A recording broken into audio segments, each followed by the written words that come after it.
This is Around the Bay Sports. Please like and subscribe. And here are your hosts. I'm Drew. I'm Jack. And Jesse's got to unmute his mic. And I'm Amon. Jesse. And I'm Amon hosting for tonight's show. Glad for everyone that has joined in this instant. But yeah, we got not Sorry. Let's introduce who we are as a show before right, we continue. this Around. and this is Around. The Bay. sports. And I'm Amon. And I'm Amon. I'll be your host for tonight's event. And yeah, nothing much happening in the NFL world. It's a bit quiet so far, but some NBA news, a little news here and there. But before we get to all that, let's talk about the Athletic Stadium just being a minor baseball field. And I just wondering, like, what do you guys think of it just being a minor league park since they moved out of Oakland? Because when I saw it, I'm just like, what are they doing? Drew, what do you think? Like everyone said, it's a good stadium, but it's a minor league stadium, not an MLB stadium, you know. And watching Saturday's game, is obviously it's a lot different from we're used to being seen in the Coliseum, and but the atmosphere I can tell it's not the same from the Coliseum, and obviously they don't. We all know the fans don't like being in Sacramento, all the weather's going on in Sacramento, so I feel like that has a big effect in that stadium. But it is what it is. It is what it is. It's business. You have to do what's given to you. Obviously we don't like the moves, but it's not a bad stadium, but it's not the greatest either. So I think that they can. They did what they try to do, but it's all right in my opinion. Jesse, what do you think? I think it was a horrible idea to move to Sacramento before going to Vegas. Nothing against the stadium. I can't knock Sacramento for this. It's like, wow, we have a chance to get Major League Baseball. But why would you want to go into business with John Fisher, who left the Coliseum for dead, never made repairs? When that stadium lost its life, basically, like when it started looking disgusting, he did nothing to fix it. When there was possums in the visitor suites, he did nothing. The fact that they are playing in Sacramento, he basically killed John Fisher, the A's owner. I have talked about this before. Mm-hmm. He basically killed Sacramento of ever being considered for a Major League Baseball market. With the way that he has run the team, the way that he has priced out their tickets, it cost $100 to sit in a fake lawn in center field in the blazing hot sun. Which is crazy. Yes, $100 per person to not even have a seat, to sit on grass where you have to bring your own chair. Yes, I think this is a horrible move, and I hope they struggle in Vegas. I hope that no fans go to watch them, and it's just an empty stadium. Before we get to Jack's point, can you rephrase what you said in our testing before? Okay, I've said that John Fisher is the worst fucking owner in all of sports. He ruined the A's. They were a historic franchise, and he basically turned them into a laughing stock. Not even a laughing stock. Irrelevant. The A's are irrelevant. Except for Jacob Wilson. I am proud of him. He managed to become somebody out of all of that. He's going to be starting as a rookie at shortstop in the All-Star game next week. But that's all I have to say about John Fisher. Flip that, people. And then my input's like, The way they're showing their champion banner, it's like they suddenly just bought out a grocery store and just typed in the numbers and just plaster it in center field, just to like, oh, they still remember when they were in Philly and now in Oakland. It's just like, come on. Anyway, Jack, like, what do you think? One last thing. One last thing. Okay, go ahead. It's the fact that their media is put inside of a shed that I also don't like. A shed that they bought at Home Depot, the cheapest shed that they could buy. Sorry, Jack, you could go now. Yeah, go ahead, Jack. What do you think? What's your input?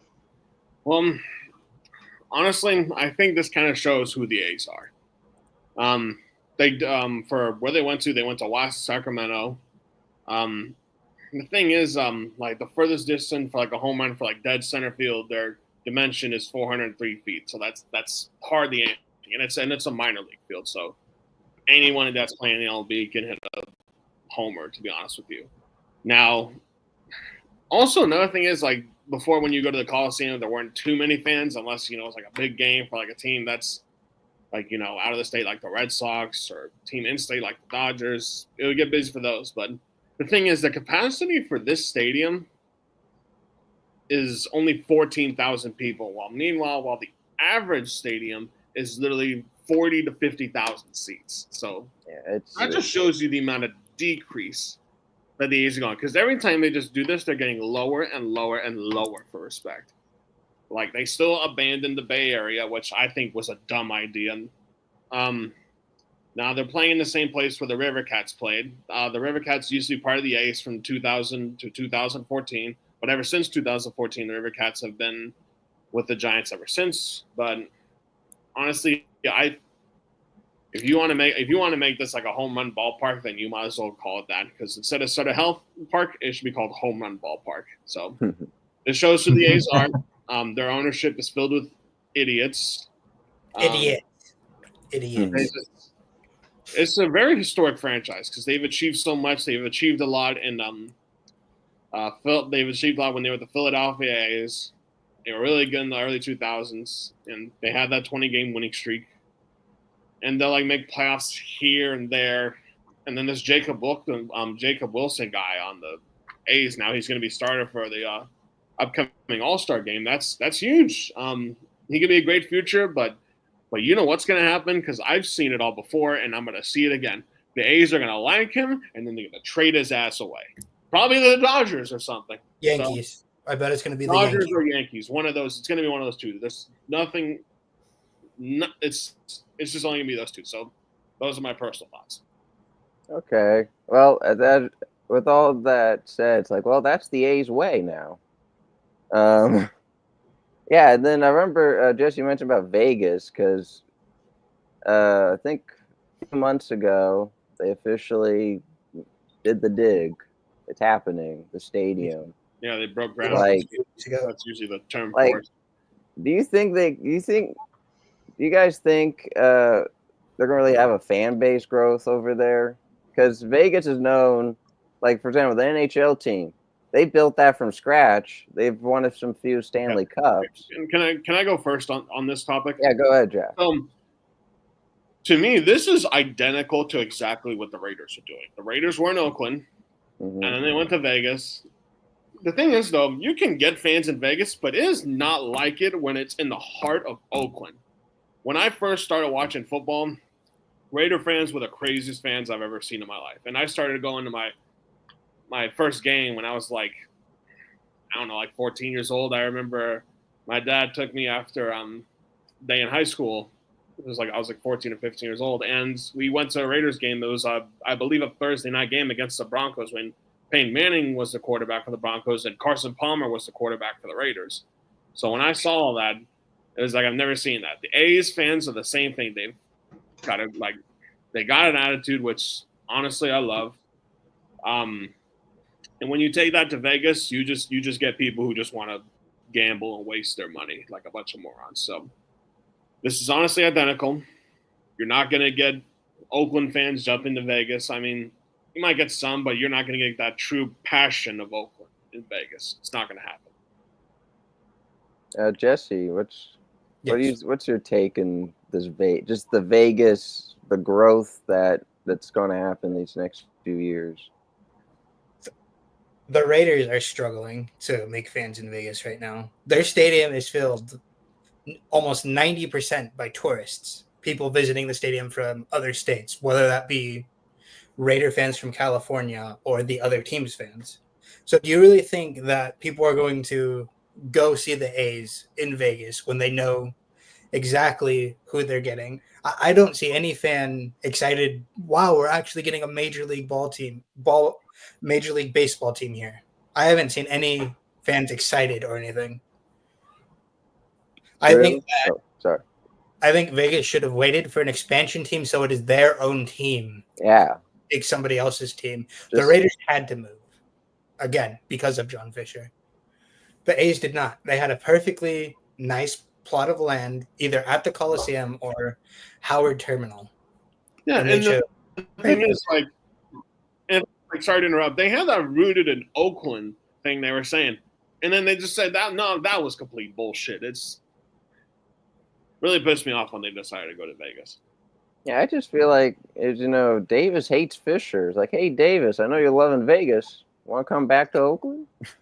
it's too late for that. He's I making way too much money there. Hey, Drew, we haven't heard from you. What's your input of just like the A's building a fan base in Vegas? Like you mentioned how. Do I like see how you that? mentioned how. I don't really. Like Jesse and Josh said, honestly, I don't see any passionate fans from Oakland traveling to Vegas.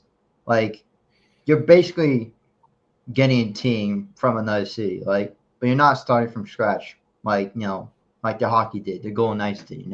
That's like a definition of a build-up team, and like expansion team, and honestly, we're not gonna see a lot of those. Like Jesse also mentions, a lot of those fans at Raiders games are pretty much opponents' teams or tourists, and like we saw it in one thing. I can't remember what game it was, but I think it was the Bengals stadium or a Chiefs game where more than 90% was wearing Chiefs those opponents' colors, and like they all show up, and I don't think it's gonna be a thing, These fans are gonna travel to Vegas, and like Jack also mentioned the route in Oakland. That was a thing, and guess what?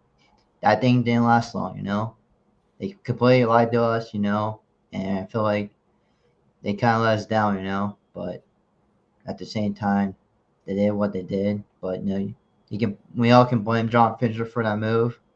I mean, he literally moved the Raiders to Vegas, and I think that if he didn't do that plan, who that would be like a what if, like what if he didn't do that, but that's ain't gonna happen for A's fans. Vegas just gonna be known for gambling and addiction,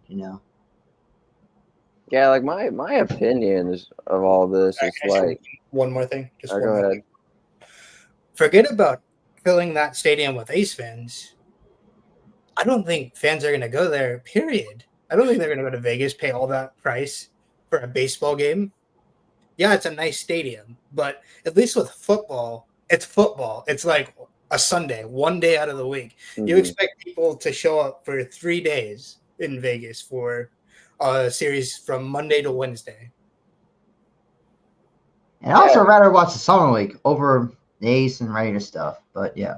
I mean, talking about the Athletics team in general real quick, like what they did against the Giants, I wish I could see that in the Coliseum. Like, I know it was a minor league, as Jack said, it was like a home run, it's pretty much like the home run derby over there. But it's just like seeing that young team, it just made, if in a scenario, in a fantasy world, they were in Oakland, be like, wow, look at the growth, But yeah, anyway, so on to our next topic. We're head to the NBA now, and the news that's pretty big is the Knicks finally found a head coach, and that is the former Warrior and Kings coach, Mike Brown.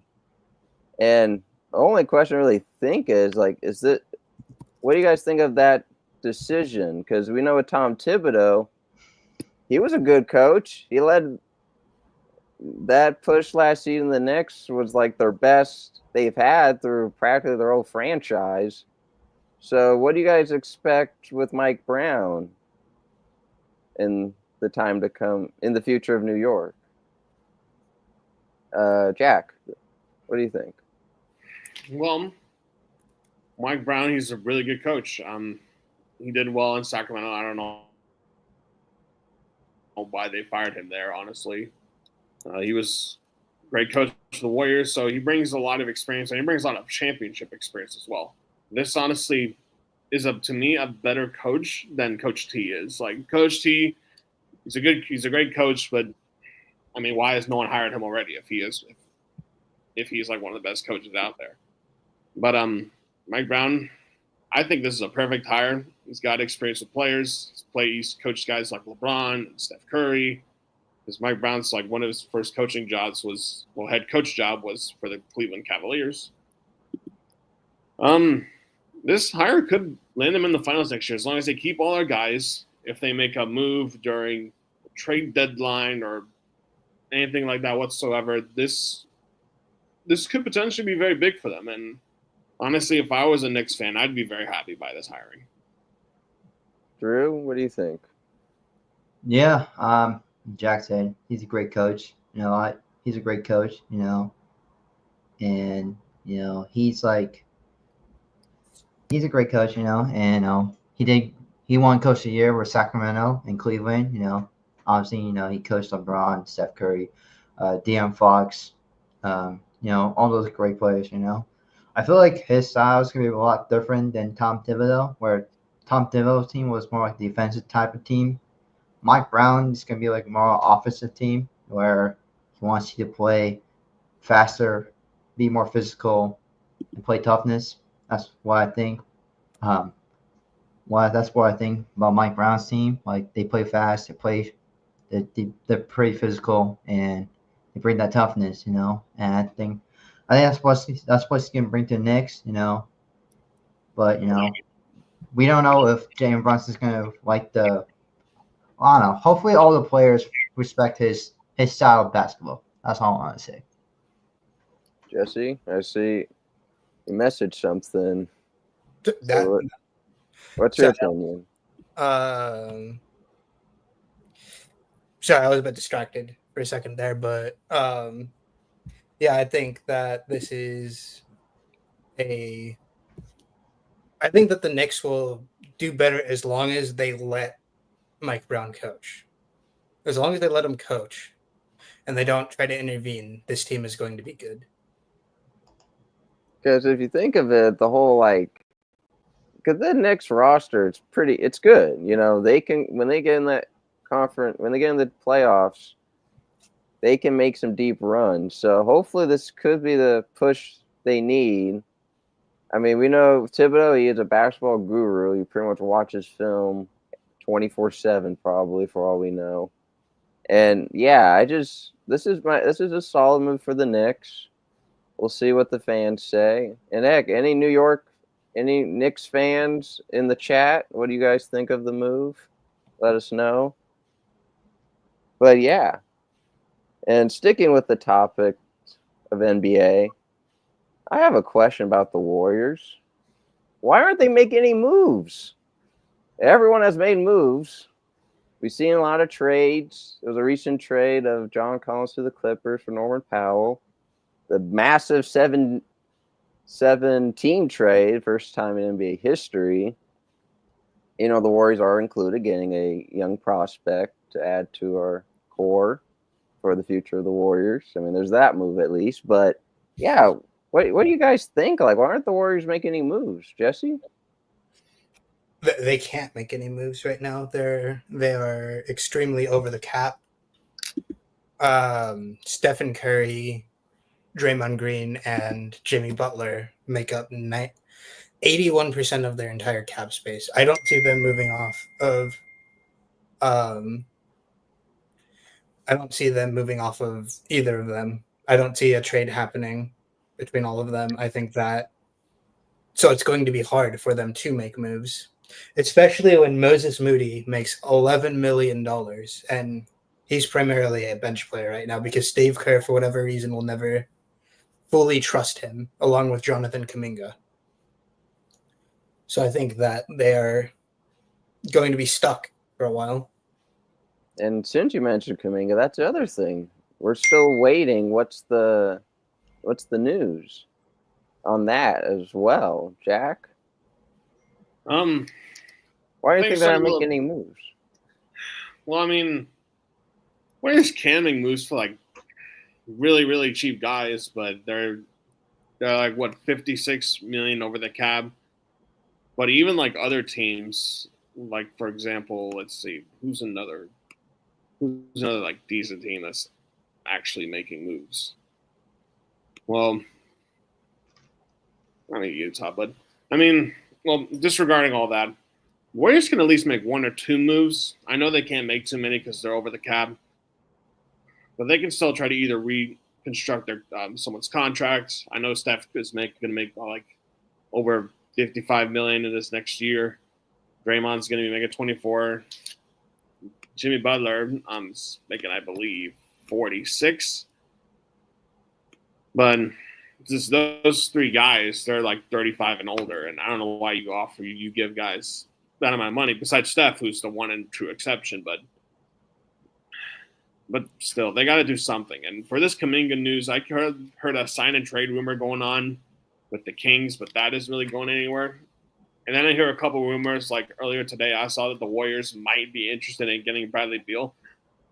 If the Warriors got Bradley Beal, I'm telling you right now, I would lose my mind, because if we got him, if they tried to get him like 10 years ago, I would be much happier about that, because he was balling in DC. But now he's just seems like he's just I don't know what's the phrase. Washed, yeah. Washed. I mean, he's quite injury prone too. Yeah. But yeah, Drew, what's your take? Like, why aren't the Warriors making any moves? Yeah, we're over when your star player is making 81% of the cap space. It's kind of hard to make moves off of that, The only thing we can do is if you trade one of those three guys. Obviously, we're not trading Steph. Obviously, that guy's amazing, we might have to do a John Fisher where it's signed cheap,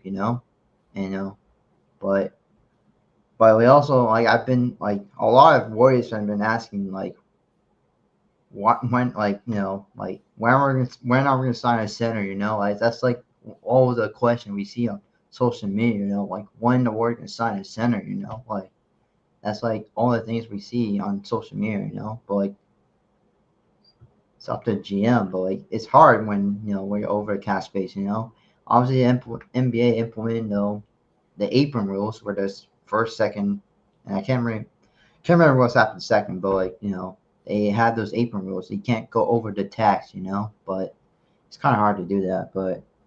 We'll see from the Kuminga. Yeah, also I see about Kuminga. Well, the sign trade with Sacramento, we don't know that's going to be happening, but I don't think that's going to be a good fit. But I also see interest about Malcolm Brogdon.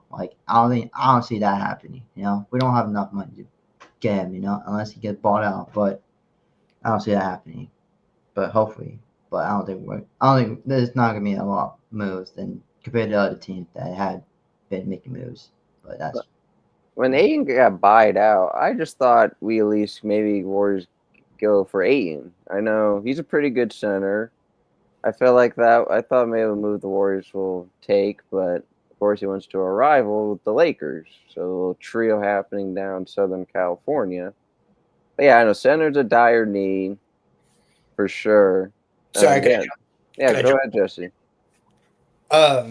First, I don't ever want to compare John Fisher to the Warriors situation. John Fisher signs cheap on purpose. The Warriors literally have nothing to do except for veteran minimums. Second, okay, go ahead. Sorry, go ahead. No, Drew, go ahead. I wouldn't say John Fisher, but the only way they can make moves is signing a veteran minimum. That's all I'm going to say. Yeah, okay. Okay, I'm just clarifying there. I was Second- clarifying. I was clarifying. I should have clarified that, but it's Benjamin for those people who don't watch sports. Second, Al Horford is still available. I think that they should make a run at him. I think Unless he retires. I think he'll play one more season, and then I think he'll do what Chris Paul is doing and retiring. After the season, he'll play one more year. Jesse, I also see that Damian Lillard is available. Even though he is hurt right now, I think that he can be useful at the end of this. Jesse, do you think they're gonna sign him, Al Horford, to like a veteran million deal, or like an MLE? I can't remember what MLE might. Frick. But yeah, that was my question for you, Jesse. What was your question? Sorry. You think they're gonna sign if we do get Al Horford? You think we're getting for like a veteran minimum? Oh, it has to be. No, it Yeah, has to be. it has to be. Yeah, it has to be like veteran.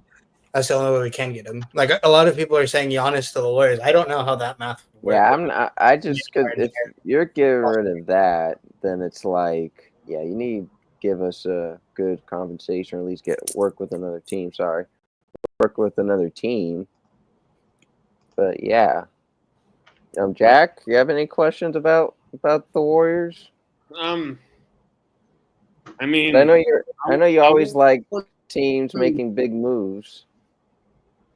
honestly, I don't really want to go for Al Horford because, I mean, he's kind of watched too. He only averaged like 9 points a game, including averaging only like 4 rebounds. That's not what the usual big man does. And besides, Al Horford does not have much time left. To me, it was DeAndre Ayton or nothing. DeAndre Ayton's young, Mm-hmm. and he's a 7-footer too, and he's aggressive. And now that he's on the Lakers, that makes the Lakers a threat. So I wanted him or Porzingis, and Porzingis, he's gone to Atlanta, I believe. I wanted one of those two guys, but Horford, I really want to go for because, again, his time is about to be up. But that's I guess anyone in the comments that are watching the stream, you guys have your input for any diehard Warrior fans out there? I like it. Comment section is a little spicy tonight. I like that. Okay, what we got? Say Bradley Beal can still What's provide our that. top comment of the day? Horford is washed too. Y'all tripping. Beal's wash. Her Beal's. No, I agree. We agreed there. But Beal is washed. Yeah, I like this. Please feel free to comment whether you agree or disagree with us. We'll never We're not offended. get personal. Your opinions are valid. Yes. We're not offended by your But please opinion. keep it to sports. That is my only rule. Keep it to sports. Do not keep it about. Other topics. Yeah. Unless you have a guys having athletics topics as well.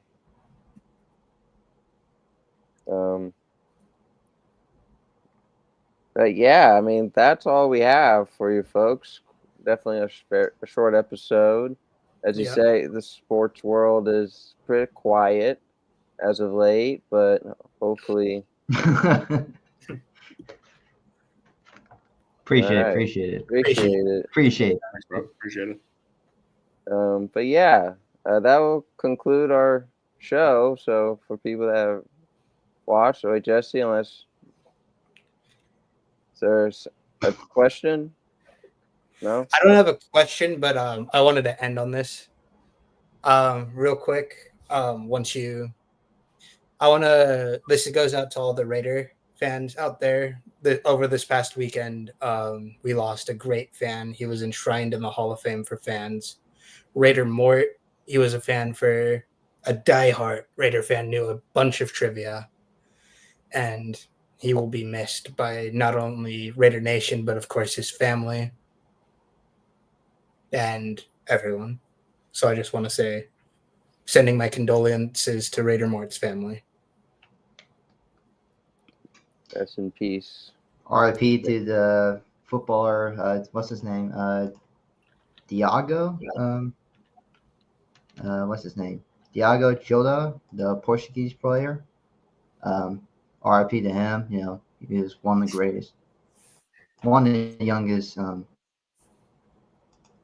footballer, but that's also been happening in the sports world, the passing him, and Wimbledon has been happening too, so that's been pretty good.